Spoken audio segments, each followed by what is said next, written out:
जय हिंद फ्रेंड्स। तो आप सभी का तहे दिल से धन्यवाद। आप लोगों ने जो साहस जो प्यार इस चैनल को दिखाया है। तो चलिए दोस्तों, आपके सफ़र में मेरी वजह से जो हो सकता है एफ़र्ट मैं करने की कोशिश कर रहा हूँ दोस्तों। तो चलिए आज का लेक्चर शुरू करते हैं। और आज का लेक्चर और वीडियो शुरू करने से पहले आज का मोटिवेशन देखते हैं दोस्तों। आज का मोटिवेशन है, कभी कभी छोड़ देना भी बेहतर होता है।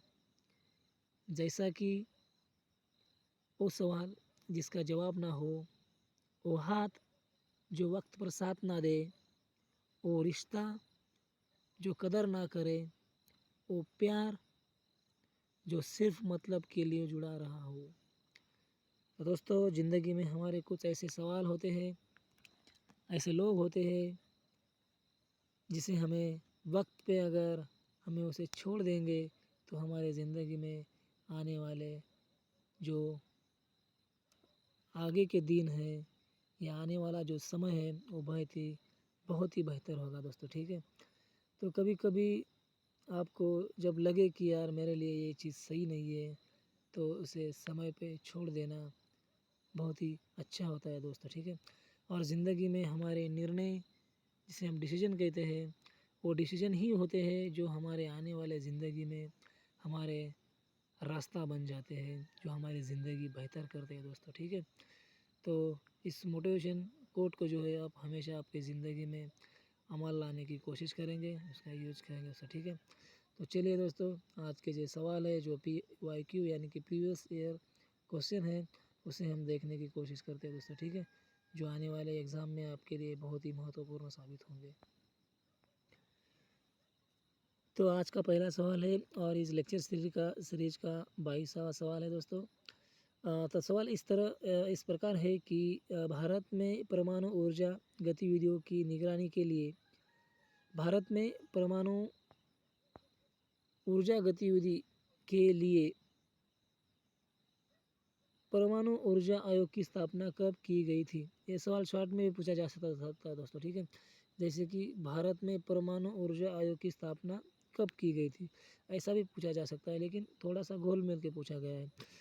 तो इस सवाल के जो ऑप्शन है, ऑप्शन क्रमांक ए जनवरी जनवरी 1948, ऑप्शन क्रमांक बी अगस्त 1949, ऑप्शन क्रमांक सी अगस्त 1948, ऑप्शन क्रमांक डी सितंबर 1950। तो दोस्तों, इस सवाल का जो राइट आंसर है वो है ऑप्शन क्रमांक सी, यानी कि 1948 में जो है वो हमारे देश में परमाणु ऊर्जा की जो गतिविधि होती है, जैसे कि उसका प्रोडक्शन हुआ, उसका जो यूज़फुल यानी कि उसका जो उपयोग हुआ, इन सब चीज़ों पे ऊपर ध्यान रखने के लिए, क्योंकि वो एक बहुत ही सेंसिटिव फील्ड है। परमाणु ऊर्जा यानी कि एटॉमिक एनर्जी जिसे हम कहते हैं, जो कि परमाणु ऊर्जा जो स्पेशली जो है वो बहुत ही डिस्ट्रक्टिव होती है। उसकी वजह से जो है उसके ऊपर निगरानी रखने के लिए हमारे सरकार ने 1948 में जो है वो एक परमाणु ऊर्जा आयोग की स्थापना की है दोस्तों। ठीक है, इस सवाल का जो ऑप्शन क्रमांक जो ए है दोस्तों, इसका जो करेक्शन है ये मैं यहाँ पे करना चाहूँगा। तो इसका करेक्शन है यहाँ पे 8 की जगह 6 है दोस्तों, जो ऑप्शन बन जाता है जनवरी 1946। ठीक है दोस्तों, तो चलिए दोस्तों अगला सवाल देखते हैं। और अगला सवाल है, लखनऊ कढ़ाई किस पारंपरिक कला के लिए प्रसिद्ध है? तो दोस्तों, जो लखनऊ कढ़ाई है ये जो है वो किस पारंपरिक कला से के लिए प्रसिद्ध है? तो इस सवाल के जो ऑप्शन है, ऑप्शन क्रमांक ए फुलकारी, ऑप्शन क्रमांक बी कांत, ऑप्शन क्रमांक सी पैबंदकारी, ऑप्शन क्रमांक डी चिकनकारी। तो दोस्तों, इस सवाल का जो राइट आंसर है वो है ऑप्शन क्रमांक डी, यानी कि चिकनकारी जो है वो लखनऊ कढ़ाई की या लखनऊ कढ़ाई एक पारंपरिक कला है जो चिकनकारी से के लिए प्रसिद्ध है दोस्तों। ठीक है, चलिए अगला सवाल देखते हैं। और अगला सवाल है, वर्ष डैश में राष्ट्रीयकरण के बाद इंपीरियल बैंक ऑफ इंडिया का नामकरण बदलकर भारतीय स्टेट बैंक कर दिया था। तो दोस्तों आप लोगों को पता होना चाहिए, जब हम 1947 के बीच की से पहले जब हम अंग्रेज़ हमारे देश में थे, उस वक्त जो बैंक इस्टेब्लिश थे उस वक्त जो नाम था अलग था, और उसके बाद जब हम आज़ाद हुए उसके बाद जो है हमारे गवर्नमेंट ने उसके नाम बदल के जो है वो अपने हिसाब से रख दिए दोस्तों। ठीक है, तो दोस्तों इस सवाल के जो ऑप्शन है, ऑप्शन क्रमांक ए 1955, ऑप्शन क्रमांक बी 1954, ऑप्शन क्रमांक सी 1953, ऑप्शन क्रमांक डी 1950। तो दोस्तों इस सवाल का जो राइट आंसर है वो है ऑप्शन क्रमांक ए 1955 में जो है वो इंपीरियल बैंक ऑफ इंडिया का नाम बदलकर जो है वो भारतीय स्टेट बैंक ऑफ इंडिया ऐसा रखा गया दोस्तों। ठीक है, भारतीय स्टेट बैंक ऑफ इंडिया। ठीक है दोस्तों, तो ये बैंक है, ये पता होना चाहिए दोस्तों। ठीक है, क्योंकि हमारे देश में पब्लिक सेक्टर की सबसे बड़ी बैंक जो है वो भारतीय स्टेट बैंक है दोस्तों। ठीक है, पब्लिक सेक्टर प्राइवेट सेक्टर क्या होता है वो इकोनॉमी के लेक्चर में हम देखेंगे दोस्तों। फिर भी एक सवाल फिर भी थोड़ा सा देख सकते हैं, थोड़ा सा देखेंगे यहाँ पे भी पब्लिक सेक्टर और प्राइवेट सेक्टर, और दूसरा और तीसरा जो होता है वो कोऑपरेटिव सेक्टर्स। ये इकोनॉमी के तीन बेसिक कंसेप्ट है दोस्तों, जो आप लोगों को पता होना चाहिए। वैसे भी आपके एग्ज़ाम में उतना डीपली सवाल नहीं पूछेंगे, लेकिन पूछ सकते हैं, तो आपको पता होना चाहिए कि पब्लिक सेक्टर किसे कहते हैं, या प्राइवेट सेक्टर किसे कहते हैं, या कोऑपरेटिव सेक्टर किसे कहते हैं। तो सबसे पहले बात करना चाहेंगे कि अगर पब्लिक सेक्टर की बात करेंगे तो जिस सेक्टर में गवर्नमेंट शामिल हो, जहाँ पे गवर्नमेंट का अधिकार हो, उस क्षेत्र को जो है वो पब्लिक सेक्टर कहा जाता है। जैसे कि रेलवे का हुआ, उसके बाद जो पीडब्ल्यू का हुआ, पीडब्ल्यूडी का हुआ। तो ऐसे कुछ सेक्टर है जिसमें गवर्नमेंट सबसे ज़्यादा जिम्मेदार रखती है और हिस्सेदार रखती है दोस्तों। ठीक है, और प्राइवेट सेक्टर वो होते हैं जहाँ पे गवर्नमेंट का कोई भी हस्तक्षेप नहीं होता, जहाँ पे प्राइवेट यानी कि कॉमन लोग जो होते हैं उसके हाथ में सब कारोबार रहता है दोस्तों। ठीक है, और जो कोऑपरेटिव सेक्टर की हम बात करेंगे तो कोऑपरेटिव सेक्टर ऐसा सेक्टर होता है जहाँ पे जो है कुछ लोग मिलके एक किसी भी एक इंसान के हाथ में सत्ता ना हो के दो चार लोग हों या चाहे जितने भी लोग हों, उनके हाथ में अगर सत्ता है या जो भी कारोबार है वो उनके हाथ में रहता है, तो उन्हें कोऑपरेटिव सेक्टर कहते हैं। हो सकता है इस कोऑपरेटिव सेक्टर में गवर्नमेंट भी शामिल हो सकती है दोस्तों। ठीक है, गवर्नमेंट भी शामिल रह सकती है, मतलब 50-50% या चाहे जो भी परसेंटेज हो, कम से कम गवर्नमेंट का हिस्सा 50% से कम होना चाहिए, तभी उसे जो है वो कोऑपरेटिव सेक्टर या प्राइवेट सेक्टर के में हम काउंट कर सकते हैं दोस्तों। ठीक है, तो चलिए ये कुछ इकोनॉमी का जो बेसिक कंसेप्ट है उसके बारे में हमने सिर्फ हल्का सा देखने की कोशिश की है। तो चलिए दोस्तों अगला सवाल देखते हैं, और अगला सवाल है, भारत में निम्नलिखित में से कौन सी पहाड़ियाँ को ब्लू माउंटन के रूप में जाना जाता है। तो इस सवाल के जो ऑप्शन है, ऑप्शन क्रमांक ए शिवालिक पहाड़ी है, ऑप्शन क्रमांक बी गारो पहाड़ी है, ऑप्शन क्रमांक सी नीलगिरी पहाड़ी है, ऑप्शन क्रमांक डी खासी पहाड़ी है।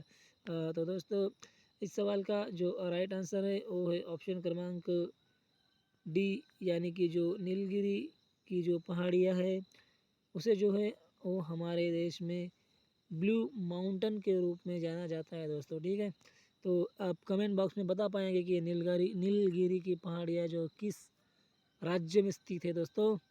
मैं उम्मीद करता हूँ कि आप इस सवाल का जो आंसर है वो कमेंट बॉक्स में ज़रूर देंगे। अगर नहीं दे पाओ तो मैं आने वाले कुछ दिनों में जो है एक्सप्लेनेशन के साथ जो हम वीडियो देखेंगे, उस वीडियो में जो है वो हम पीपीटी के माध्यम से जो है ऐसे सवाल को देखने की कोशिश करेंगे। जैसे कि शिवालिक पहाड़ियाँ कहाँ पर स्थित है, जैसे कि शिवालिक पहाड़ियाँ कहाँ पर स्थित है, गारो पहाड़ियाँ कहाँ स्थित है, नीलगिरी पहाड़ियाँ हो गई, खासी पहाड़ियाँ हो गई, खारी। ठीक है दोस्तों, ये जो ज्योग्राफी के ऐसे कुछ सवाल बनेंगे जिसे हम एक्सप्लेनेशन के साथ जो है वो आने वाले वीडियो में देखेंगे दोस्तों। ठीक है, तो दोस्तों जो इस सवाल को हम फिर से एक बार लेना चाहेंगे, जैसे कि जो नीलगिरी की पहाड़ियाँ हैं उसे जो है वो हमारे देश में ब्लू माउंटेन के रूप में जाना जाता है दोस्तों, ठीक है। तो दोस्तों चलिए अगला सवाल देखते हैं। और ये सवाल जो है दोस्तों PYQ है, यानी कि प्रीवियस ईयर क्वेश्चन, यानी कि 2021 में पूछे गए सवाल है आपके एग्ज़ाम में। तो दोस्तों मैं उम्मीद करता हूँ आप इस सवाल से जो है हमेशा इसे अपने मस्तिष्क में रखेंगे और इसे रट लेंगे, ताकि इससे मिलता जुलते अगर सवाल आपको एग्ज़ाम में पूछे गए तो आप को आपकी कॉमन सेंस से जो है आप आपके जो एग्ज़ाम में पूछे जाने वाले सवाल हैं उसे आप हैंडल कर सकते हो या उसे आप सॉल्व कर सकते हो दोस्तों, ठीक है। तो एक बार समझ में नहीं आए तो दोस्तों फिर से देखिए, फिर से आपको जब आप देखेंगे तो आपको ज़रूर समझ में आएगा दोस्तों, ठीक है। तो दोस्तों चलिए अगला सवाल देखते हैं। और अगला सवाल है, आँख की फोकस की दूरी को समायोजित करके निकट और दूर दोनों वस्तुओं पर ध्यान केंद्रित करने की क्षमता को आँख का क्या कहलाता है? तो इस सवाल के जो ऑप्शन है, ऑप्शन क्रमांक ए अपवर्तक, ऑप्शन क्रमांक बी समायोजन, ऑप्शन क्रमांक सी समंजन, ऑप्शन क्रमांक डी अनुरूपता। तो दोस्तों इस सवाल का जो राइट आंसर है वो है ऑप्शन क्रमांक सी, यानी कि समंजन जो है वो कहा जाता है दोस्तों, ठीक है। जो कि आँख की फोकस की दूरी और समायोजित करके निकट और दूर दोनों वस्तुओं पर ध्यान केंद्रित करने को जो है वो समंजस कहा जाता है दोस्तों, ठीक है। तो चलिए दोस्तों अगला सवाल देखते हैं। और अगला सवाल है अगला सवाल देखने से पहले दोस्तों मैं आप सभी से एक रिक्वेस्ट करना चाहूँगा कि अगर आपके सफ़र में अगर मैं मेरा थोड़ा सा भी अगर योगदान आपके सफ़र में है अब नौकरी पाने के लिए, तो दोस्तों मैं उम्मीद कर सकता हूँ कि आप लोग इस चैनल को ज़रूर सपोर्ट करेंगे। और दोस्तों चैनल को सपोर्ट करने के लिए चैनल को लाइक और सब्सक्राइब करना दोस्तों, ठीक है, ताकि मुझे भी मोटिवेशन मिले और आने वाले दिनों में जो है हम एक्सप्लेनेशन के साथ जो है वीडियो देखेंगे दोस्तों, ठीक है। हमारे पास समय बहुत कम है दोस्तों, तो कम समय में जो है वो ज़्यादा इन्फॉर्मेशन हम आने वाले वीडियो में देखेंगे। इस सवाल में इस लेक्चर और इस वीडियो में जो है हम वन लाइनर सवाल देख रहे हैं दोस्तों, ठीक है। तो आने वाले वीडियो में जो है वो हम बहुत ही एक्सप्लेनेशन के साथ जो है वीडियो देखेंगे दोस्तों, ठीक है। दोस्तों चलिए आज का अगला सवाल देखते हैं। और अगला सवाल है जैसे कि एक रिसर्च के बारे में पूछा गया सवाल है दोस्तों। तो सवाल इस तरह है, लालटेन की बत्ती जो होती है, जो लालटेन की बत्ती होती है उसमें जो मिट्टी के तेल यानी कि केरोसिन के ऊपर उठने का कारण क्या है? तो जो लालटेन की बत्ती होती है दोस्तों उसमें जो मिट्टी का तेल यानी कि केरोसिन जो उसके ऊपर उठता है, तो उसका कारण यहाँ पे पूछा गया है। तो दोस्तों इस सवाल के जो ऑप्शन है, ऑप्शन क्रमांक ए गुरुत्वाकर्षण, ऑप्शन क्रमांक बी विसरण, ऑप्शन क्रमांक सी केसी तत्व, ऑप्शन क्रमांक डी परासरण। तो दोस्तों आपको पता होना चाहिए, गुरुत्वाकर्षण की बात करेंगे तो गुरुत्वाकर्षण जो है वो हर चीज़ को जो है वो नीचे खींचता है दोस्तों, ठीक है, ठीक है। अगर विसरण की बात है तो दोस्तों आपको पता होना चाहिए, विसरण यानी कि इधर इधर, ठीक है। तो जो इस सवाल का राइट आंसर है वो है ऑप्शन क्रमांक सी, यानी कि केसी तत्व जो है, केसी तत्व के कारण ही जो है वो लालटेन की बत्ती में जो है वो मिट्टी का तेल जो है वो ऊपर उठता है दोस्तों, ठीक है। ये रिसर्च के बारे में पूछा गया सवाल है दोस्तों। हो सकता है अगली बार किसी और चीज़ के बारे में पूछेंगे तो ऐसे सवाल जो है आपको याद रखने चाहिए दोस्तों, ठीक है। तो मैं उम्मीद करता हूँ कि अगर इस वीडियो में आपने जो भी सवाल देखे, अगर आपके एग्ज़ाम में या आपकी ज़िंदगी में कभी भी वो सवाल आए, एग्ज़ाम में कभी भी सवाल आए, तो आप उसे ज़रूर हल कर पाओगे दोस्तों, ठीक है। तो चलिए दोस्तों अगला सवाल देखते हैं। और अगला सवाल है, छत्तीसगढ़, उत्तराखंड और झारखंड, छत्तीसगढ़, उत्तराखंड और झारखंड राज्य किस वर्ष बनाए गए थे? तो दोस्तों आप लोगों को पता होना चाहिए, ये तीनों जो राज्य है जैसे कि छत्तीसगढ़, उत्तराखंड, झारखंड, ये तीनों राज्य जो है वो एक ही साल में मतलब इनको बनाए गए थे हमारे गवर्नमेंट की वजह से, जो है उन्हें एक स्टेटहुड यानी कि एक राज्य का दर्जा दिया हुआ था दोस्तों, ठीक है। तो उस ईयर के बारे में पूछा गया है। ऐसे सिंपल सवाल पूछे जाते हैं दोस्तों, लेकिन आप लोगों को हम देखते नहीं हैं इसलिए हमें पता नहीं होते। तो हम कोशिश करते हैं कि ऐसे जो सवाल आपके एग्ज़ाम में बने हैं उस सवाल के बारे में चर्चा करने की। तो दोस्तों इस सवाल के जो ऑप्शन है, ऑप्शन क्रमांक ए 2002, सॉरी, ऑप्शन क्रमांक ए 2000, ऑप्शन क्रमांक बी 2001, ऑप्शन क्रमांक सी 1999, ऑप्शन क्रमांक डी 2002। तो दोस्तों ये जो आंसर है, ये जो ऑप्शन है, इस ऑप्शन में हर किसी एक ईयर में हर एक राज्य की जो है स्थापना, हर एक यानी कि हर एक ऑप्शन में जो है किसी न किसी राज्य की जो है वो स्थापना हो गई है दोस्तों, ठीक है। लेकिन यहाँ पे स्पेसिफिकली पूछा गया है कि छत्तीसगढ़ और उत्तराखंड और झारखंड राज्य की स्थापना किस साल में की गई है। तो दोस्तों इस सवाल का जो राइट आंसर है वो है ऑप्शन क्रमांक ए, यानी कि 2000 में जो है वो छत्तीसगढ़, उत्तराखंड और झारखंड की स्थापना हो गई है दोस्तों, ठीक है। तो अगला सवाल है, निम्नलिखित में से किसने दक्षिण अफ्रीका का निर्माण किया था या टिप्पणी की थी। तो दोस्तों इस सवाल के जो ऑप्शन है वो है ऑप्शन क्रमांक ए बाल गंगाधर तिलक, ऑप्शन क्रमांक बी बिपिन चंद्र पाल, ऑप्शन क्रमांक सी चंद्र देवसेन, ऑप्शन क्रमांक डी जवाहरलाल नेहरू। तो दोस्तों इस सवाल का जो राइट आंसर है वो ऑप्शन क्रमांक सी, यानी कि चंद्रन देवसेनन ने जो है वो दक्षिण अफ्रीका का महात्मा का निर्माण था, ये टिप्पणी की थी दोस्तों, ठीक है। तो आप लोगों को पता होना चाहिए दोस्तों, ये सवाल थोड़ा हिस्ट्री से रिलेटेड पूछा गया सवाल है, ठीक है। तो चलिए दोस्तों अगला सवाल देखते हैं। और अगला सवाल है कंप्यूटर की शब्दावली में निब्बल को क्या कहा जाता है। तो दोस्तों इस सवाल के ऑप्शन है, ऑप्शन क्रमांक ए हाफ बीट, ऑप्शन क्रमांक बी बाइट, ऑप्शन क्रमांक सी बीट, ऑप्शन क्रमांक डी हाफ बाइट। तो दोस्तों इस सवाल का जो राइट आंसर है वो है ऑप्शन क्रमांक डी, यानी कि हाफ बाइट जो है वो कंप्यूटर की शब्दावली में जो निप्पल को कहा जाता है दोस्तों, ठीक है। तो चलिए दोस्तों अगला सवाल देखते हैं। और अगला सवाल है, और अगला सवाल देखने से पहले दोस्तों मैं आप लोगों से एक ही उम्मीद कर सकता हूँ कि अगर आपके सफ़र में अगर मेरी वजह से कुछ बदलाव या कुछ मेरी वजह से आपको इन्फॉर्मेशन मिली हो तो मैं उम्मीद करता हूँ कि आप लोग चैनल को भी सपोर्ट करेंगे, और सपोर्ट करने के लिए चैनल को लाइक और सब्सक्राइब जरूर करेंगे दोस्तों, ठीक है। तो चलिए दोस्तों अगला सवाल देखते हैं। और अगला सवाल है 20.0 सेंटीमीटर की वक्रता वाले त्रिज्या वाले अवतलन दर्पण की फोकस लंबाई क्या होगी या कितनी है। तो दोस्तों आप लोगों को पता होनी चाहिए, जो त्रिज्या होती है वो जो हमारा व्यास होता है व्यास से आधा होता है दोस्तों, ठीक है। तो यहाँ पे पूछा गया है जो अवतलन दर्पण की फोकस लंबाई कितनी होगी, वक्रता के बारे में आपको पता होना चाहिए। तो दोस्तों इस सवाल का जो राइट आंसर है वो है ऑप्शन क्रमांक डी। तो आप लोगों को पता होना चाहिए दोस्तों, जो यहाँ पे पूछा गया है 20 सेंटीमीटर की वक्रता वाली त्रिज्या। तो त्रिज्या जो है दोस्तों वो आधी होती है, ठीक है। तो इसी की वजह से जो है वो 20 अपॉन अगर 2 कर देंगे तो यहाँ पे जो आंसर आ जाएगा वो 10 सेंटीमीटर हो जाएगा दोस्तों, ठीक है।